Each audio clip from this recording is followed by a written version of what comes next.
He was born in Romania. He was sent away to school in Hungary. That's why he wanted a school where children could be home. He himself was named after the Moshe Chaim, who was the older brother of the Satmar Rebbe, of the famous Rabbi Alexander S.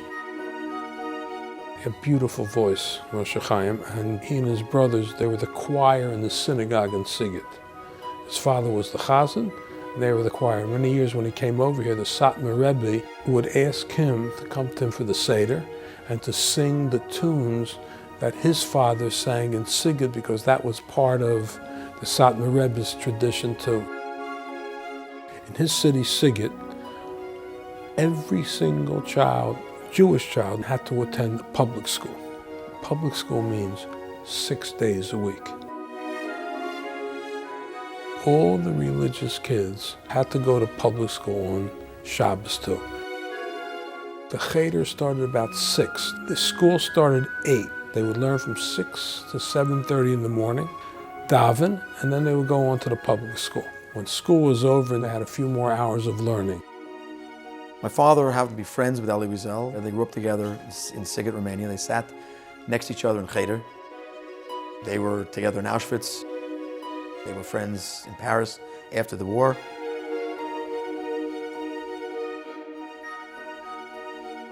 Elie Weisel stayed in Paris. My father stowed away on a boat, came to America.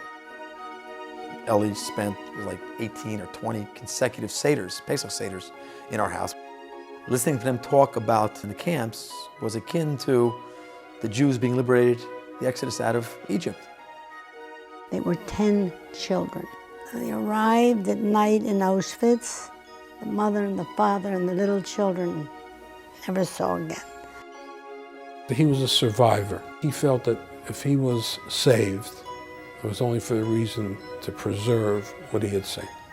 And I tell Elie all the time when I see him, I said, to be honest with you, when I see you, I don't see your books, I don't see your Nobel Prize. I see one thing, I see my father's soul. That's what I see. I see the soul of Sighet.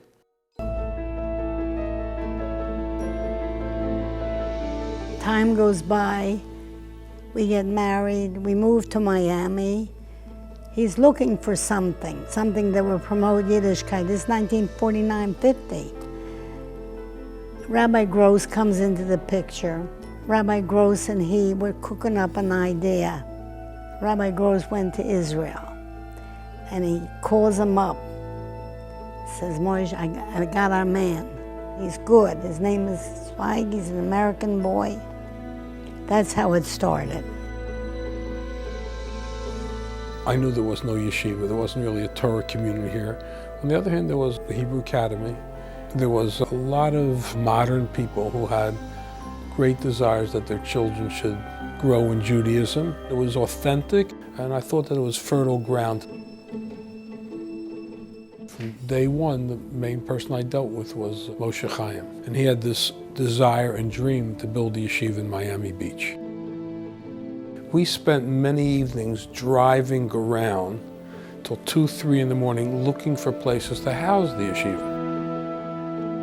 He had a full day of work, and he was very active in the hotel business in those days, and evenings we would spend 4, 5, 6 hours together. We could go till 2, 2:30 in the morning. At 1 o'clock in the morning, she would bring out drinks. She was very involved, and she was proud of what he was doing, totally supportive. They rented space on 41st Street. It started like that. The dream was growing.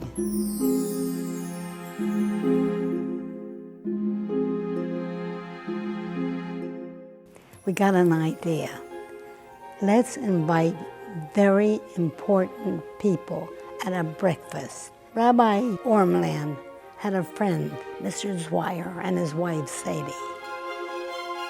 So Moshe called Norman Brayman, a lot of doctors, lawyers. I'm not asking you for money. I need your presence. So we had a beautiful breakfast. We had a rendering of the yeshiva. The Zweigs were thrilled, happy, and he gave a very nice big donation over bagels and lox. That was my husband's idea. He had a lot of ideas like that. So that was the beginning. The Squires got involved. Every year we had a little banquet.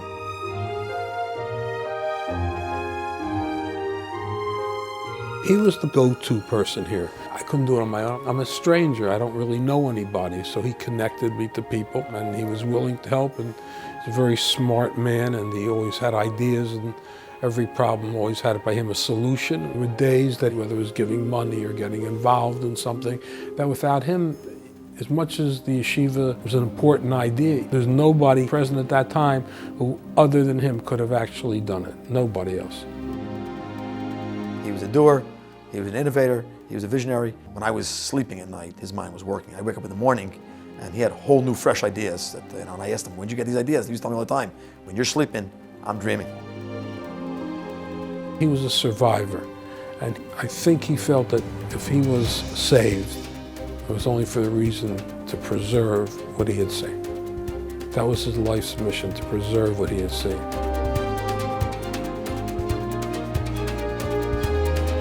The Berkowitz family is a role model for everything that Moshe Chaim thought would be the purpose of his survival. Continuity of the values of Europe, living a modern life, but with the total authenticity of what the Altahim was. The whole family reflects that, even though they're modern. This one's a doctor, this one's a lawyer, but there's a total reflection of that. He saw early on that the community needed a yeshiva to be able to grow and to become a serious Torah place in South Florida, and it has become that. When they dedicated the new building, I just remember feeling totally inspired, that my grandfather had a large piece in conceptualizing the idea for the yeshiva, and it was just beautiful that my kids were there, that I saw my father there, thank God, and my mother, kind of all like a piece of his project, of his dream. And I hope he's looking down and feeling very proud. He deserves it. I also want to point out the involvement of my wife, Helene.